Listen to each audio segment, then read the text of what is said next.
دي انا عملتها في اول الترم اصلا قبل ما نبدا كل اللوحات العسليه دي على ظهر كراسه الرسم.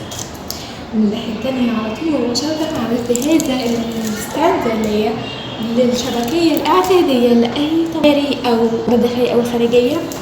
عارف كويس اهميه الستاندر ده يكون تحت ايديه كده طول ما هو سبيشالي بيعمل باكيتس او بيقص ورق او بيقص كيوبس والحاجات الجميله كلها. دي بقى الظهر بتاعها too much motivating words، وانا دايما كنت بعمل كده في الكورسات بتاعت الثانوي بتاعتي، كنت بكتب على ظهرها وفي صفحات اساسيه بحددها للكلام الايجابي والكلام التحفيزي والكلام اللي كل ما لما بكتبه لنفسي بحس ان I'm on the mood. and those يعني رسوم توضيحيه بتعبر عن these words actually. يعني we are the ship and we are rider who can go far to reach his dream. rocket بقى وجو فضائيين كده like being the tiger and the cheetah which can reign far away long distance.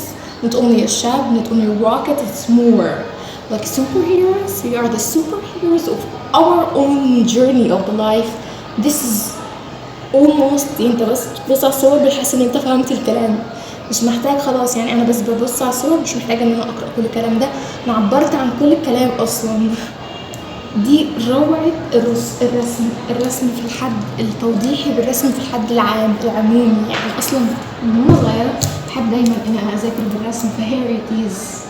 طبعا الشغل ده بيتعمل مثلا في تعبيريه اكتر ما يكون، لكن دي مش اخر الدنيا. ان انا مثلا دخلت الميجر انتيرير انا عشان بقى فيه 3 سنين فانا هتخصص فيه، وبعد كده هو اعمل بقى اللي انا عايزاه في الشغل اللي انا عايزه اشتغل فيه. عايزه اشتغل بقى في مجله، وانا يعني الحاجات دي فعليا انا اصلا دخلت مسابقات وانا صغيره في الحاجات المشابهه لكده.